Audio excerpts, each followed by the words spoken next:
start with a general conversation and see where it takes us. How was your day today?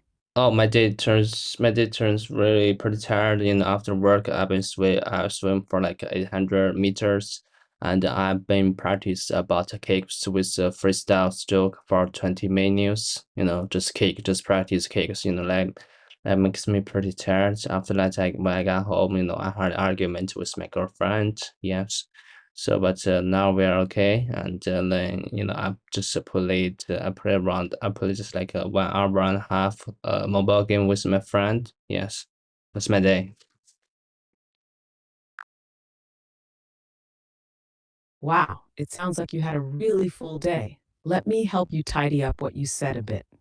My day was pretty tiring. After work, I swam about 800 meters and practiced my freestyle kicks for 20 minutes. That really wore me out. When I got home, I had an argument with my girlfriend, but we're okay now. After that, I just played a mobile game with my friend for a while. That's how my day went. It seems like you did a lot. How do you usually feel after swimming, and do you play mobile games often?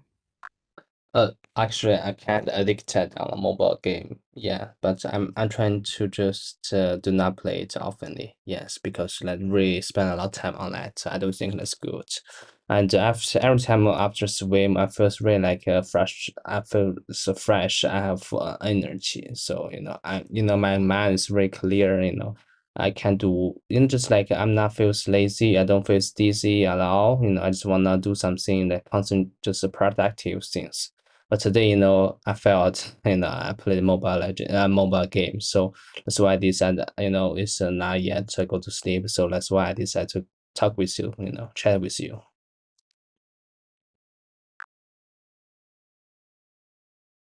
I totally get what you're saying. Here's a smoother way to express your thoughts. Actually, I can get pretty into mobile games, but I'm trying not to play them too often because I spend a lot of time on them, and I don't think that's good. After swimming, I usually feel refreshed and energized. My mind feels clear, and I don't feel lazy or dizzy at all. I just want to do something productive. But today, I ended up playing mobile games, and since I wasn't ready to sleep yet, I decided to chat with you instead. It's great that you recognize the need for balance. What do you like to do when you want to be productive after swimming? Oh, just like learning English, just prepare for IELTS.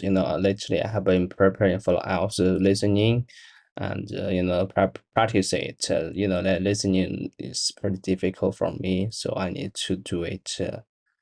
I got to do it steadily, to learn it. Yes. So like sometimes I would like to make some animations because I'm a motion designer. Yes.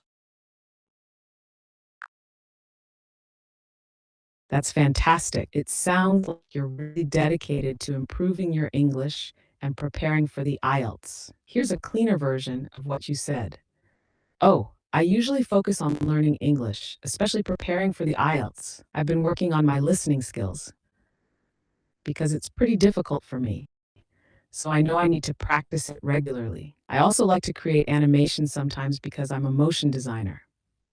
It's awesome that you're balancing your English studies with your creative work. How do you usually practice your listening skills? Do you use any specific resources or techniques? Yes, like right now, and in our conversation, I hope you don't mind. I was recording it, so literally, I'm gonna upload it to YouTube, and in the next day, I when doing my work, I'll listen it. So that means, I can totally understand where like my pronunciation is like my which word how I should pronounce. Like, there's some phrases maybe I could say better. So I think that really helps. But you know what? And it really embarrassed me because I see. I'm not only one. I heard about a lot of people they say, if they listen their own voice, they feel it's really embarrassing. You know.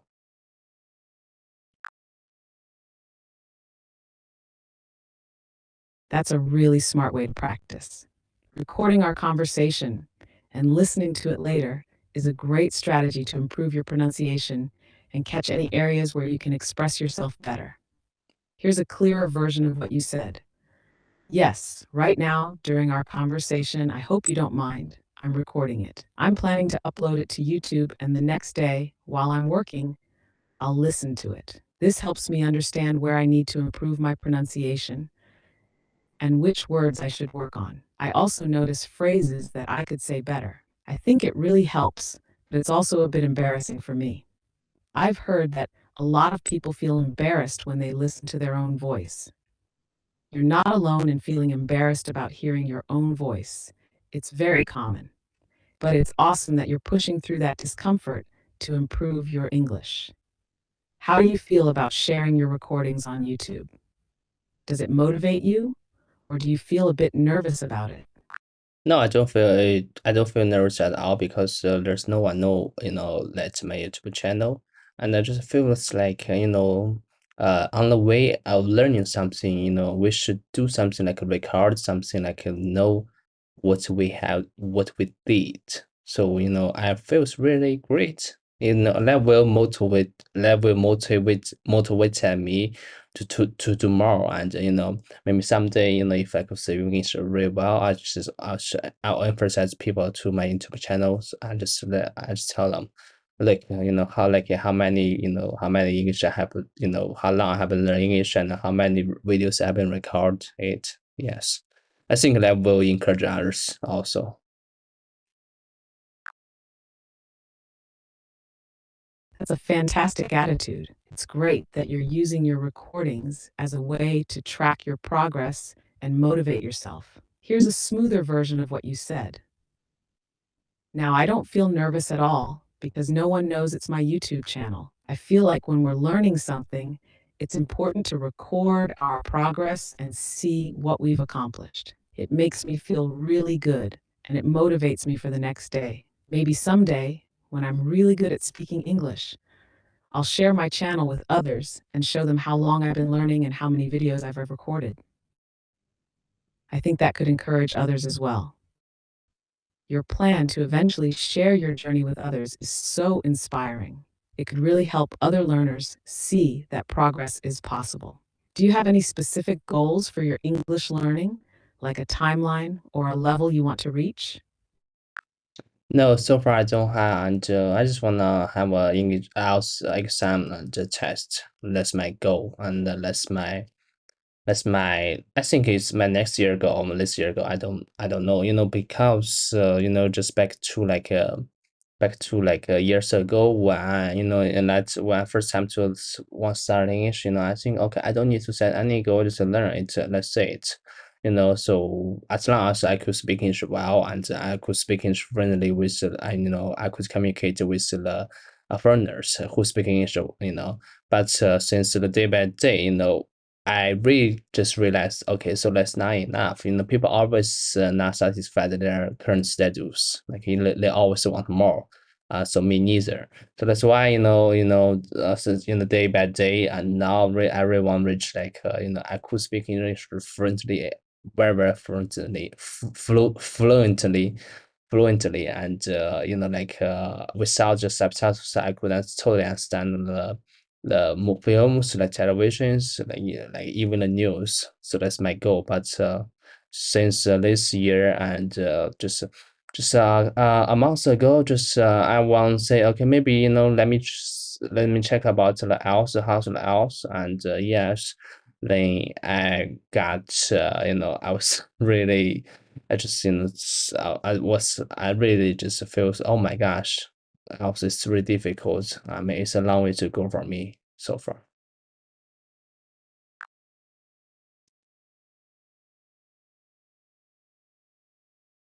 It sounds like you've been on quite a journey with learning English.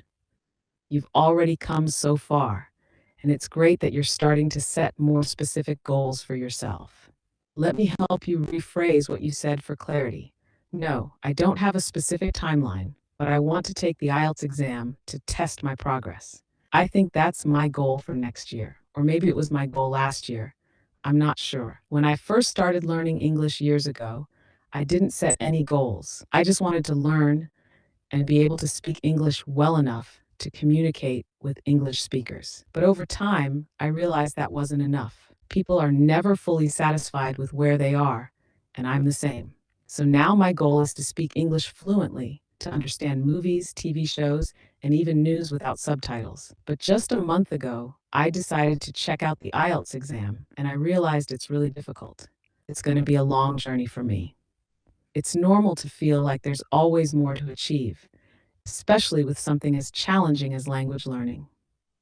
But you're already making great progress. Preparing for the IELTS is a big step, and even though it's tough, you're on the right path.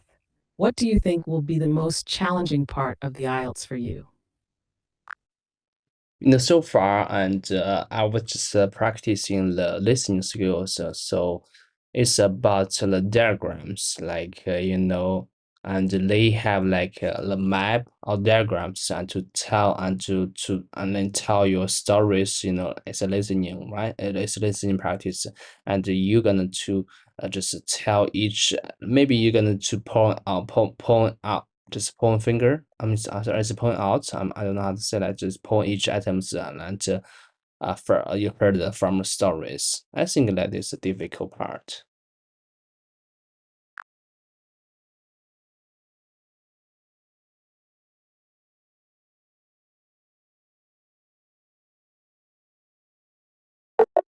Sorry, I'm having issues right now.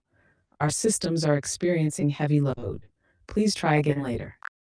Okay, how about now? You just said about your system currently is heavily load. So could you hear me right now?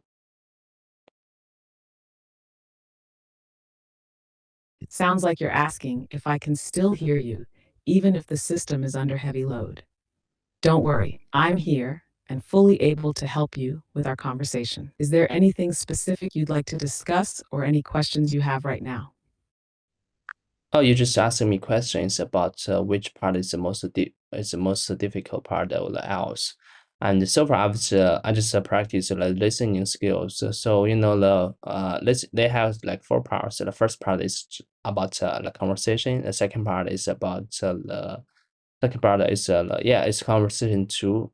I'm sorry. It's second part is about second part is about they just give you a map, and they tell you story, and you're gonna to listen a story, and to point out the items, like the places on the map, just which items should be like which one.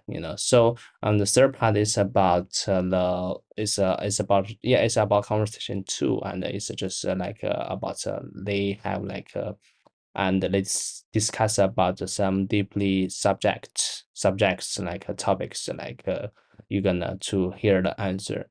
And the last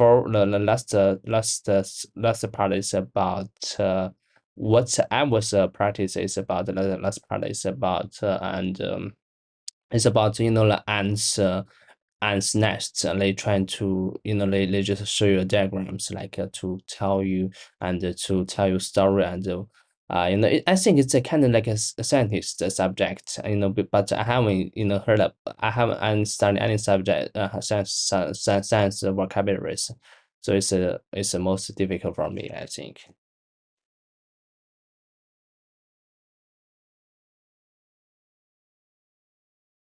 You're doing a great job explaining the different parts of the IELTS listening test.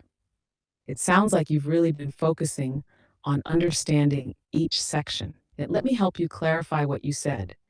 You asked me about the most difficult part of the IELTS. So far, I've mainly practiced listening skills.